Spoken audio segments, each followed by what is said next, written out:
These are absolutely delicious. You have to go to the store and buy one. And these are the best ice cream sandwiches anywhere. But you have to try both of them. Try all their products. But I'm going to try it right now. This is absolutely delicious. My goodness. But you can start asking me questions whenever.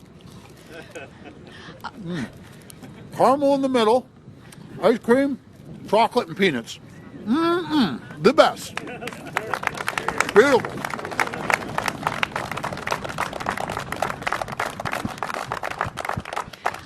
All right, well now... And if the media is nice to me, I will give them one of these. Common Sense Loonie, that's my tune. Bringing truth to the red and white moon. Personally, I am a man. All right, welcome to another Common Sense Loonie. I'm Rex, and I'm trying to bring you all the liberal messes with some common sense on it. We've got yet another day of question period, and our new ambassador to the United Nations is a head-scratcher. Let's get into it. Okay, let's talk about a recent move by Prime Minister Mark Carney that's raising eyebrows across Canada. Carney has announced the appointment of David Lametti as our country's next ambassador to the United Nations, effective November 17th. That's right, David Lametti. Former Justice Minister David Lametti is being tapped to be Canada's next ambassador to the United Nations. The Prime Minister's office says Lametti will replace former Liberal leader Bob Rae, who held the post since 2020. Lametti is the second member of former Prime Minister Justin Trudeau's cabinet to leave a top role in Carney's office in recent months. Carney's former Chief of Staff, Marco Mendicino, was replaced by former UN Ambassador Marc-Andre Blanchard in July. Our contributor, David Clement, joins me now in studio for more on the announcement. So, David, I want to start with what your first reaction was to Lametti's departure. So my first reaction was, wow, that was awfully short-lived. He had only been in the post as principal secretary for 2 months. And so, I mean, Parliament's just resumed. They've just kind of gotten back into the swing of governing, and now he's out and he's going to serve as a representative at the UN. So, I mean, immediately that left me thinking, wow, okay, either this is some kind of constructive dismissal or there's a feud in the PMO's office. There are reports from outlets like the Toronto Sun that there were strong disagreements between him and Tom Pitfield, who was also kind of co-sharing the role. We don't know what that was about, or we don't really have any. Lametti, who served as Carney's principal secretary for a mere 2 months starting in July, is now headed to New York to represent us on the world stage. But folks, let's take a closer look at this pick, because from where I'm standing, it smells a little fishy, and I don't think it's a wise choice for Canada. First off, Lametti's career has been riddled with controversies that make you question his judgment. As Justice Minister under Trudeau from 2019 to 2023, he was front and center during the Freedom Convoy protests. He backed the invocation of the Emergencies Act, which led to freezing bank accounts of everyday Canadians, many of whom were just exercising their right to protest. Even a federal court later ruled that this was unconstitutional, calling it an overreach that trampled on charter rights. That's not exactly the steady hand we want waving the Canadian flag at the UN. Then there's his infamous comments on medical assistance in dying, or MAID. In 2022, Lametti casually compared it to suicide, saying it's generally available, but some folks need help accessing it. Critics, including suicide prevention experts, blasted him for normalizing euthanasia, especially as the Liberals pushed to expand it to mental health cases. This raises some serious ethical red flags. Government shouldn't be in the business of making life-ending decisions sound routine. And don't get me started on crime. Lametti oversaw policies that Conservatives have long criticized as catch and release, like the devastating Bill C-75, which we'll be doing an episode on this weekend. Anyways, this led to a spike in violent offenses. Ironically, government vehicles from his own fleet were stolen during his tenure. Twice. If the Justice Minister can't keep his car safe, how can we trust him to safeguard Canada's interests abroad? Now, why do I think this appointment feels off? Well, Lametti just left Carney's inner circle after a reported turf battle. And then poof, here's a plum diplomatic gig. It looks like classic liberal cronyism, rewarding loyalty over merit. With Canada facing real challenges like economic catastrophes and international tensions, do we really need someone with this baggage representing us? I'm down for a fresh voice, not a retread from the Trudeau era. In the end, this move underscores a pattern in liberal governance, prioritizing insiders while everyday Canadians foot the bill. Let's hope Parliament scrutinizes this closely. Canada can do better, and we'll be watching. All right, let's shift gears to question period. Another wild day in Ottawa, and guess what? Carney was AWOL for the second time this week, off in Mexico while the House was in session. Conservative leader Pierre Poilievre didn't let that slide. Oral questions, questions orales. The Honourable Leader of the Opposition.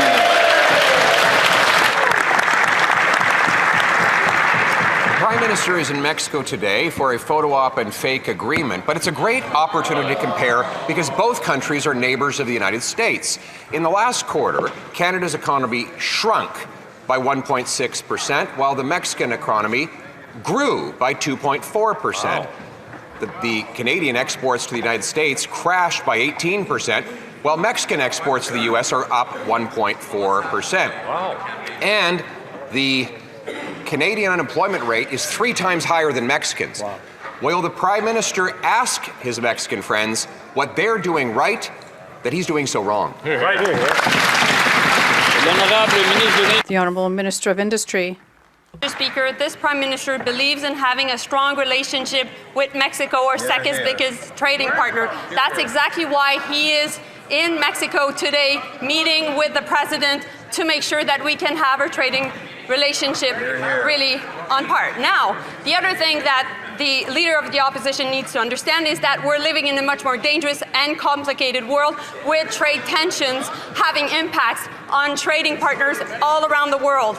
We will stand up for workers, we'll stand up for our businesses, and we'll build Canada strong. Poilievre nails it, exposing the Liberals' economic disaster. A 1.6 GDP shrinkage, 18% export job, and unemployment triple Mexico's. Industry Minister Mélanie Joly's response? Classic Liberal dodge, blaming global tensions while ignoring their failure to secure a trade deal with the U.S. I've said it from the start, negotiate with America first, then chase other deals. Retaliatory tariffs and boycott posturing only make things worse. Mexico got a deal with the U.S., and they're not doing too shabby. This is the time in the life cycle of any Liberal government when they go from making promises to making excuses. So they're blaming their collapsing economy on global tensions. But interestingly, Mexico shares the same neighbor as we do. We're both right next door to the Americas, so we can compare performance. But in the most recent quarter, the Mexican economy has actually grown by 2.4%. The Canadian economy down by 1.6%. Our unemployment is three times what theirs is. Why? The Honourable Minister of Industry. Mr. Speaker, what is shocking from the Leader of the Opposition comments is always talking down Canadian workers, Canadian businesses, the Canadian economy. You know what? Good news is the Bank of Canada yesterday reduced rates. We should all be celebrating that. This is good news, Mr. Speaker. And we will be there for businesses in the tariff sectors, including aluminum, steel, auto, copper, and all the other sectors, because we know that these workers are important, these businesses are important, and we have a plan to build Canada strong. Okay, Joly's response is a head-scratcher. The good news is the Bank of Canada reduced rates. Really, Mélanie? The bank cut the rates to 2.5% because the economy's in the tank. Over 7% unemployment, 66,000 jobs lost last quarter, and a shrinking GDP. Lower rates might ease mortgage paying, but with 1.2 million renewals looming and payment shock of 20% or more, calling this good news is like calling a snowstorm in July a refreshing breeze. Are the Liberals clueless, or do they think Canadians just won't notice? Honestly, how Joly keeps her seat is beyond me. Next, the Bloc Québécois is back on the case of Judge Lackey, the Liberal-appointed Quebec judge we covered last episode. This guy lacks the experience required for the gig, and BQ's Riel Eloy 14 is hammering at it again. The Honourable Member for Rivière-du-Nord. Mr. Speaker, the partisan appointment of Robert Leckie as a Superior Court judge in Quebec also calls into question Quebec's difference in terms of justice. By appointing Mr. Leckie, even though he doesn't have the necessary experience at the Quebec bar, the federal government is choosing a judge who does not have the sufficient knowledge of civil law, which is unique to Quebec. By appointing Mr. Leckie, who is a public opponent of state secularism and the French language charter, the federal government is knowingly choosing a judge who opposes Quebec's distinct nature. Will the minister rescind, finally, his appointment? The Honourable Parliamentary Secretary to the Minister of Justice. Thank you, Mr. Speaker.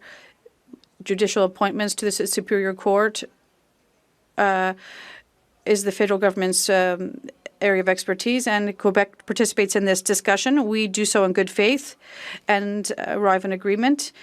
Minister Fraser is in contact with his counterpart, and they plan to meet in September. The independence of our judiciary remains a cornerstone of our democracy. Same old, no real answers. And I noticed Justice Minister Sean Fraser was at Parliament, but he conveniently ducked this one out. Anyways, this smells like another Liberal move to stack the courts with their buddies. We're keeping our eyes on this story, folks. It's too sneaky to ignore. Now, Conservative Andrew Scheer jumps in on a topic we've hit hard: crime and punishment, or the lack of it. After 10 years of passing catch-and-release laws that let dangerous offenders free just hours after getting arrested, the Liberals are still obstructing efforts to undo these laws. They voted down our motion, shut down Parliament, called the snap election, went on summer holidays, and still haven't even started the process to fix what they've broken. So Conservatives will do it for them. Our plan will end catch and release and give 10-year jail sentences to anyone convicted of 3 serious offences. We could pass these laws today. When will the Liberals stop obstructing Parliament and pass the Conservative 3 strikes you're out law? The Honourable Minister of Public Safety. Mr. Speaker, on April the 28th, Canadians gave this government a mandate to govern this country and to bring forward new legislation that will ensure that our streets are safer. The 3 strikes and you're out laws don't work, Mr. Speaker. We know that evidence-based decision-making tells us that 3 strikes you're out is a complete failure in the United States. It's been a failure in every single jurisdiction where that's been applied. We will make smart criminal justice reform, Mr. Speaker. We'll ensure that bail is strengthened to ensure that repeat violent offenders are off our streets. Public Safety Minister Gary Anandasangari's response? Weak sauce. The Liberals are promising smart prison reform. Aren't they the ones who fueled the crime surge in the first place? Oh, I'm sorry, BC. We can't forget Eby and the NDP's role there, too. Gary's been in hot water before, and we'll dig into him more later. For now, let's just say this guy's got a track record that doesn't really inspire confidence. Next up, Conservative MP Rob Moore from Fundy Royal, New Brunswick, drops a bombshell about the Ontario Provincial Police. Mr. Speaker, if anyone has an interest in taking dangerous guns off the street, it's the police. But in a stunning indictment of the Liberals' gun confiscation scheme, the Ontario Provincial Police have just told this government they will not participate in their ridiculous gun grab. The OPP know what we've been saying all along, that spending hundreds of millions of dollars to confiscate the property of law-abiding Canadians will not make our streets any safer. Today, the Liberals have the opportunity to do the right thing and put an end to their catch-and-release justice system. Will the Liberals stop obstructing and support our motion to keep violent repeat offenders off our streets? The Honourable Minister of Public Safety. Mr. Speaker, on April the 28th this year, Canadians gave this government a mandate to ensure that guns are off our streets, including continuing and completing the gun buyback program. I respect the decision of the Ontario Provincial Police in this regard, Mr. Speaker. It's important to remember that OPP represents about 26% of overall policing in Ontario. This doesn't mean that we can't and won't continue with the program and collection facilities and municipal police. Mr. Speaker, we can't be tough on crime without being tough on guns. This is exactly what we're doing to keep Canadians safe. All right, I've got 2 big issues with these gun mandates. First, they only hit law-abiding gun owners like farmers, hunters, rural folks, while criminals laugh and carry on. We covered this in a past episode. These policies have been failing for years, and they get 0 results. Second, the guy running the show. Yep, Gary Anandasangari. This guy doesn't know a shotgun from a slingshot. Here's a clip from earlier this year that proves it. Resuming debate, the Honourable Member for Kamloops, Thompson, Nicola. What are the 3 classifications of, or what are the classifications of firearms? The Honourable Minister. Mr. Speaker, what I can tell the member is that Bill 21 addresses a number of concerns that we've heard from all Canadians, but it is to ensure that... I wonder if he's getting past a note right now with them. Without looking at that note, what are the classifications for firearms in Canada? He's a public... The Honourable Minister. Restricted, non-restricted, and prohibited, Mr. Speaker. Sure. Oh, my goodness. Mr. Speaker, this is the public safety minister. Somebody passed him a note with those classifications. Does the public safety minister not know the classifications of firearms at the committee of the whole? Yes or no? Minister. Mr. Speaker, the questions before us today involves Bill 21. Oh, Gary, stick to something you know, buddy. Now, Conservative Sandra Kobina from Newmarket Aurora takes on the Liberals about unemployment. Warning, classic Liberal response incoming. The Prime Minister promised more jobs, but the only thing that's booming is unemployment. EIUs among women aged 25 to 54 is up 12% in just 1 month. And overall, EI claims are up nearly 13% year over year. Yet another Liberal broken promise. In Newmarket, I met a mother. She cannot find a stable job. She worries about feeding her 3 kids and paying her rent, and that worry follows her every hour of the day. When will this Liberal government face the damage it has done and apologize to Canadian women for the hardship their policies have caused? The Honourable Minister of Jobs and Family. You know what, Mr. Speaker? 4 months ago, Canadians chose to invest in themselves. They chose a government who saw the promise and potential in creating great jobs across this country, in investing in major projects and infrastructure, and ensuring that people had the skills they needed as our economies change and technology changes jobs. Mr. Speaker, they knew on this side, a Liberal government would protect them and their families now and into the future, and they knew they risked all of that with the cuts that Conservatives propose. Patty Hasdu is talking about protecting workers. This is the same Patty who ordered Air Canada strikers back to work after a 3-hour strike. Real workers champ, eh? Conservative Garnet Guinness follows up with this singer. Mr. Speaker, that was truly a striking answer from the minister. My colleague pointed out that EI claims have gone up by 12% among women in that age group in just 1 month. And the minister's response, at least we have jobs. At least the Liberals are still here. Mr. Speaker, they should think less about themselves and their own jobs and more about women and people of all ages who have been negatively affected by their policies. The Parliamentary Budget Officer said the labour market sucks, wages are not going up. They are presiding over an employment disaster. When will they reverse course? And finally, we've got some unintentional comedy from Liberal MP Emma Harrison of Peterborough. She's throwing shade at her own party. Member for Peterborough. Speaker, residents of my riding have contacted me and my team to express their frustrations with the delays they experience when they try to contact the CRA. We know that the dedicated employees of the CRA provide valuable services.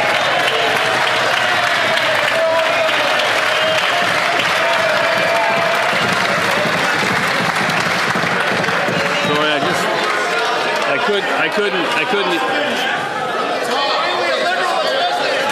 I couldn't hear anything, so I think the member will have to start from the top, if she doesn't mind.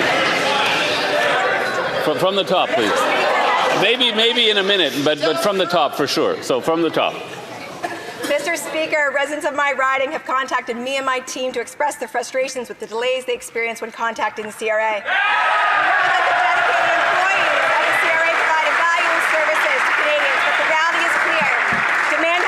Significantly in recent years, and the system needs to be improved. Could the Secretary of State for the CRA and financial institutions inform this House of the measures taken by the government to improve services delivery at the CRA? The Honourable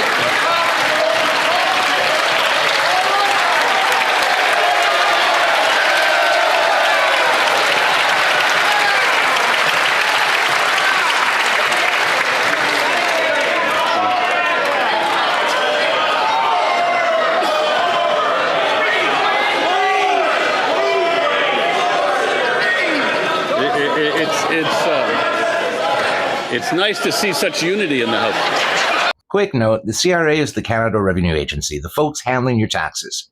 Conservatives have been calling out their inefficiencies for years. And who's been running that show? Yep, the Liberals. So Harrison's basically echoing the Conservative playbook here, and they're loving it. Listen to those cheers.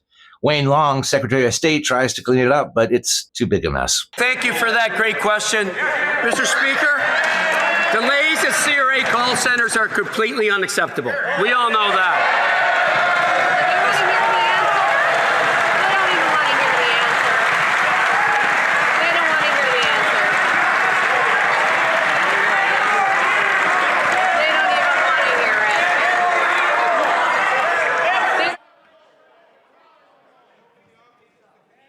Honourable member may continue.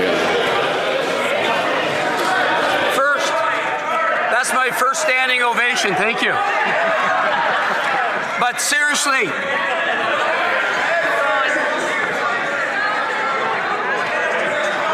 What happens when there's interruptions like this is I can't really follow the clock, so I have no control over how much time I give for the answer. So with the Secretary of State for Financial Institutions and the CRA, I'd like to start from the top, please. Mr. Speaker, we all know that the delays Canadians face at CRA call centers is completely unacceptable. It's not on the CRA employees. They are world-class public servants. This is a systemic failure that's unfolded over decades. We've implemented a 100-day plan to improve service and access and eliminate.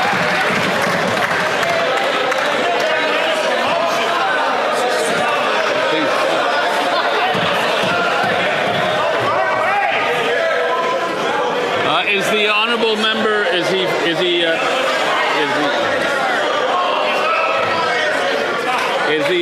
member? Did the honourable member finish his answer?